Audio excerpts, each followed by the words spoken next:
Request lagu favoritmu di fitur live chat Audio Plus, aplikasi RCTI Plus.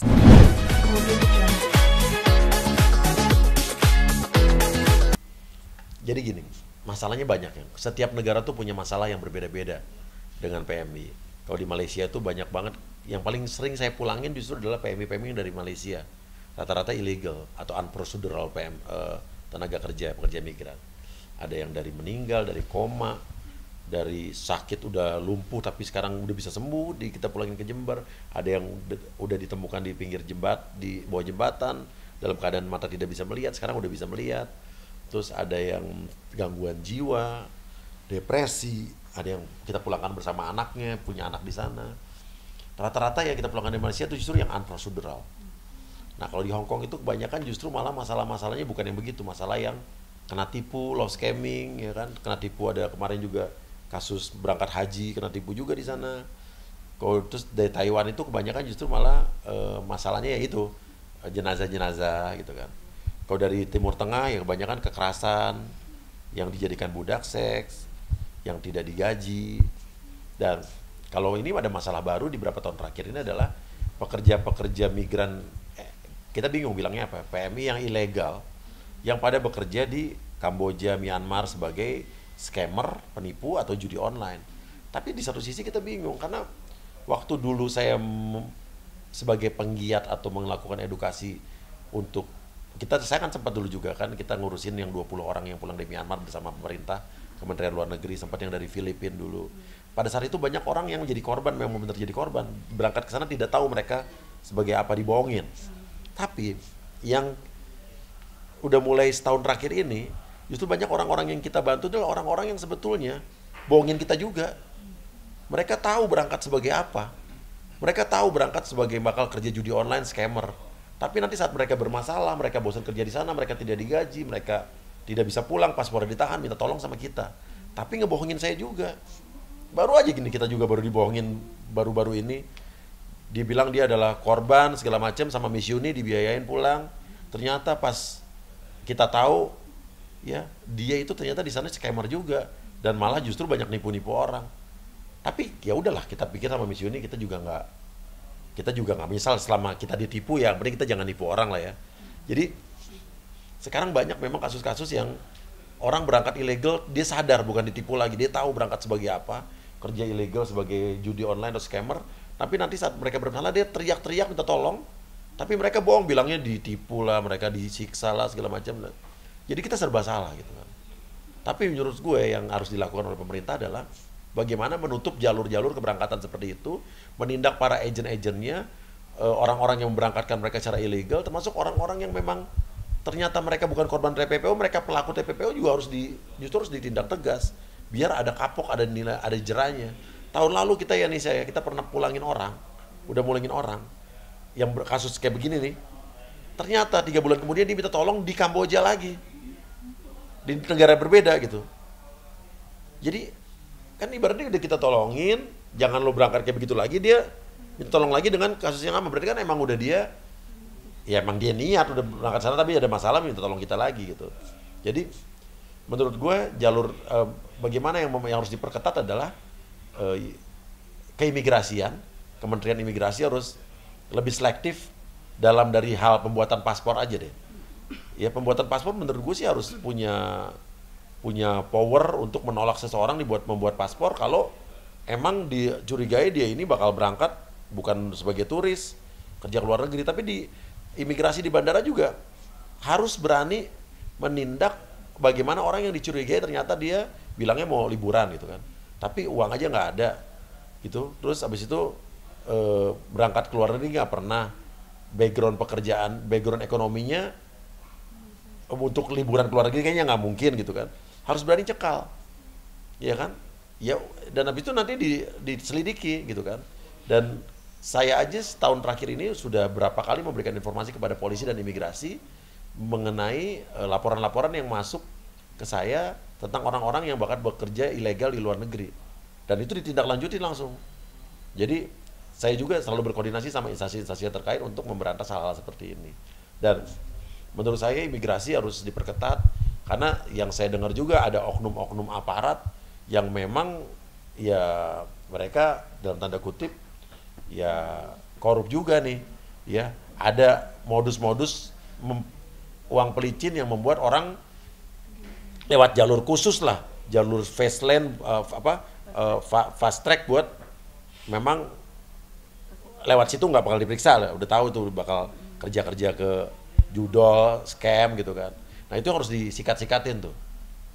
Maksudnya tapi dalam membantu memulangkan sendiri mungkin ada seleksinya seperti apa sih, maksudnya kan karena banyak banget ya. Iya, saya dengan Miss Yuni, dengan Alena, dengan Bocikrak, dengan yang lain-lain itu, sekarang saya bekerja cuma bukan sendiri nih. Udah berapa bulan ini saya punya partner, punya teman-teman yang punya kepedulian yang sama. Saya juga baru bilang nih Miss Yuni juga bahwa kita kayaknya tidak mungkin ya semua orang kita pulangin karena kan kita punya keterbatasan. Kita bukan pemerintah, kita punya dana terbatas dan kita harus selektif juga, ya kan? Tidak mungkin semua jenazah juga kita yang pulangin, ya kan? Selagi bisa dimakamkan di sana ya bisa dimakamkan di sana gitu kan.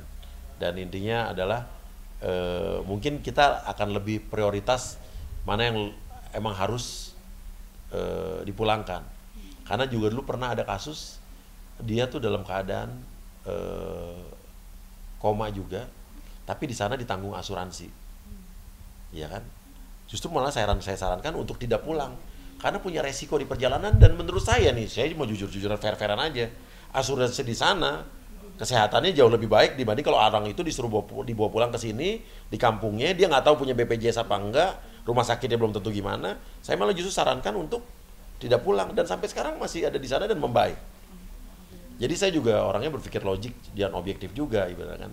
Dan kalau memang saya tidak bisa membantu untuk memulangkan, kita tidak bisa membantu untuk memulangkan, berarti ada alasan-alasan sendiri. Dan memang ya tolong dimengerti juga. Tapi menurut saya sih saya lebih memprioritaskan oleh orang-orang yang memang harus jadi prioritas. Yang sakit, yang mengalami kekerasan, ya. Dan jenazah pun juga kita kan tidak semua kita lihat dulu. Ya background keluarganya, dia meninggalnya bagaimana gitu kan. Seperti itu. Udah, jadi hari ini yang di Indramayu, ya tim kita sudah datang ke sana beberapa hari yang lalu. Mereka sudah menunggu di Indramayu. Yang di Madiun juga sudah. Saya malah bekerja sama teman saya DPR RI yang di Madiun, Mas Hakim yang ikut ngurusin di sana. Dan nanti juga Mas Hakim teman saya DPR akan ada di sana. Dan juga ada Miss Yuni datang dari Hong Kong langsung. Terus Ci Elena juga datang langsung ke Madiun dari Taiwan. Jadi ini orang-orang baik sih menurut saya kadang-kadang terharu gitu ya. Mereka itu melakukan hal-hal seperti itu. Jadi saya senang gitu punya teman-teman yang punya kepedulian yang sama. Ya terima kasih banget buat orang-orang baik. Saya boleh sebutin di sini ya. Orang-orang baik yang udah ikut berdonasi untuk 2 jenazah ini. Ada teman-teman PMI yang udah nyumbang dari seluruh dunia. Lewat Miss Yuni, ada Miss Yuni TKW Hong Kong, ada Bocikrak, ada Mbak Rika, influencer di Taiwan juga, ada Ibu Feni. Tadi Ibu Feni tuh nggak mau disebutin, cuma saya sebutin aja nggak apa-apa. Terus ada Miss Nita Mustika, ada Gatot Koco Korea, ini influencer Indonesia di Taiwan, ada Celeni ya dari Indo Bundaran, ada Alena juga ya, ada anak-anak lisan, ada Timbul juga. Jadi terima kasih buat orang-orang baik dan saya senang aja punya banyak teman sekarang yang bisa membantu teman-teman PMI, jadi kita tidak sendiri gitu. Terharu kan, dan sampai Mbak Alena sama Miss Yuni datang loh dari Hong Kong dan Taiwan untuk ke Madiun khusus. Itu biaya pribadi mereka loh. Iya. Iya. Mas sedikit dong tentang Mbak Astrid yang kuliah lagi. Oh iya. Astrid itu kan udah kuliahnya komunikasi dulu ya. Tapi karena kita sering ngurusin masalah hukum di podcast saya, dia tuh bilang aku mau dong jadi sarjana hukum. Loh, berarti mulai S1 lagi ya, tapi kan karena ada nilai-nilai yang lama dikonversi jadi dia tidak mulai dari nol ya harusnya. Jadi dia malah ngambil S1 lagi tapi kuliah hukum. Tapi nggak apa-apa lah. Gue hebat loh, udah ibu-ibu masih semangat, hebat lah. Seperti apa sih ngelihat semangat si Mbak Astrid sendiri gitu kan dengan misalnya udah berumur. Lu bertahun-tahun aja gue malah dia kuliah lagi. Oh ada ya. Dan seperti apa sih? Ya karena gini, gue kan juga lagi nerusin S2.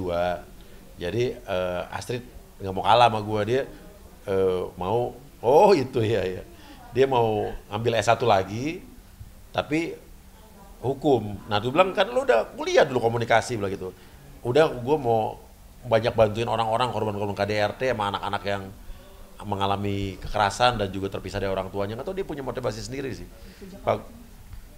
Berapa bulan terakhir lah ini ya, dia udah bagus lah menurut gue, nggak apa-apa, yang penting positif itu aja. Katanya pengen jadi pengacara nih. Nggak tahu mau jadi pengacara kali ya. Tapi kebayang soal jadi pengacara sih pasti galak sih ya. Sekarang sama lakinya aja galak ya kan.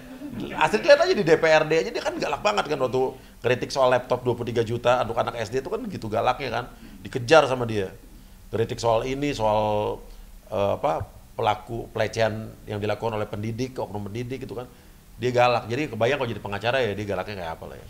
Tapi dukungan anak-anak sendiri bagaimana? Anak-anak baru tahu ibunya kuliah lagi tuh baru tahu gitu kan. Iya. Malah dibilang, oh dia ketawa anak-anak, lu bilang, oh tuh lihat mak lu aja semangat buat kuliah lagi gitu kan ya. Berarti Cinta Manino juga harus semangat gitu kan. Jadi emang untuk niat kuliah itu belum ada pembicaraan langsung kepada keluarga gitu ya? Enggak, dia ngurusin sendiri, orang gue taunya juga pas dia udah mulai gitu kan ya.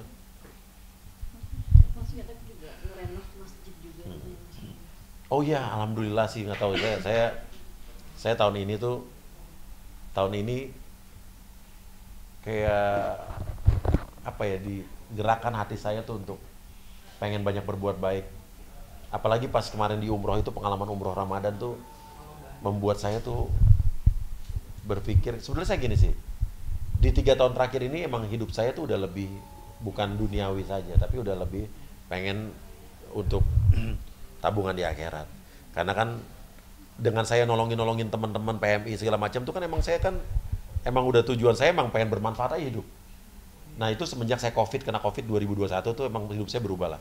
TV kan saya berhenti dulu, lihat uya-kuya pagi, siang, sore, malam, saya stop. Tanya TV deh, bukan mereka yang berhenti saya, tapi saya yang berhenti di TV pada saat itu. Dan saya memang pengen YouTube saya dari isinya perang-prank. Sekarang urusan hukum, orang KDRT, orang ditindas orang ini, anaknya dibunuh, urusan tanahnya direbut. Padahal secara AdSense, YouTube kayak gitu tuh nggak ada duitnya, Mbak. Dulu waktu saya perang-prank, hipnotis, AdSense saya sebulan itu bisa sampai 200 juta, 300 juta. Sekarang jujur Mbak, ngurusin masalah hukum segala macam nih saya kasih lihat aja ya. Saya mah belak-belakan aja nih. Biar orang tahu uya-kuya bikin YouTube tuh nyari AdSense nih. $1.800 sebulan. $1.800 sebulan dengan konten gue tiap hari. $1.800 tuh berarti kan cuma 27 juta. Lah gaji karyawan gue aja untuk YouTube aja 40 juta lebih 50 juta, belum editornya segala macam, alat-alatnya. Kalau dipikir untung ya enggak, rugi lah. Tapi saat kita nolongin orang kan kalau orang lihat di lembaga bantuan UIA di YouTube gue tuh, gue bukan cuma sekedar kayak podcaster yang lain viralin lepas. Kalau gue tuh gue telepon polisi, gue telepon jaksa, gue telepon kementerian, gue telepon sampai masalahnya kalau insya Allah kalau bisa beres-beres. Kalau nggak beres juga bukan salah gue, kayak kemarin gue udah usaha. Makanya kayak kemarin baru tuh kita bantuin orang yang ada korban adiknya kena semprotan pestisida, sampai akhirnya lumpuh, dia koma ya dalam keadaan tidak berdaya, sampai udah kurus kering. Itu perusahaannya tidak mau bertanggung jawab. Kita urusin, kita teleponin ke wakil menteri tenaga kerja segala macam, kemana akhirnya perusahaannya memberikan kompensasi 300 juta. Kayak gitu-gitu kita seneng. Waktu itu ada korban anaknya ya, dilecehkan, dicabuli sama bapaknya sendiri. Seorang polisi dari dihukum cuman nggak sampai 2 tahun, akhirnya 20 tahun. Terus korban pencabulan lagi, akhirnya dari nggak diproses. Ada anak disabilitas yang baru bulan lalu tuh diruda paksa ya oleh 2 orang yang berbeda, ngelapor dari tahun 2019 2 kali lapor tidak ditanganin. Di podcast kita tayang dalam waktu hitungan jam ditangkap dua-duanya. Itu kita seneng. Ada hasilnya. Artinya kalau kita menolongin orang tuh walaupun secara YouTube kita nggak ada AdSense-nya, tapi kita seneng. Kadang-kadang YouTube kita malah justru dapat dolar kuning karena kan judulnya serem-serem ya. Ya tapi saya nggak peduli lah gitu. Orang saya yang YouTube nggak nyari AdSense kok, nyari. Yang penting anak-anak bisa gajian, kurangnya tinggal saya tombokin, tapi kita bisa nolongin orang. Terus tadi pertanyaannya apa tadi? Masjid itu sendiri. Oh, nah balik lagi. Nah, balik lagi ke abis umroh Ramadan kemarin tuh saya digerakkan bahwa kita harus lebih banyak membantu orang. Pulang umroh baru 1 jam, tiba-tiba ada laporan anak hilang di belakang rumah saya. Saya samperin, ada di Instagram saya tuh, anak hilang, kita temuin anaknya nggak bisa ngomong, nggak bisa dengar. Udah dari pagi, saya pulang umroh kan maghrib. Dia dari 6 pagi di situ. Warga-warga udah bingung karena udah malam.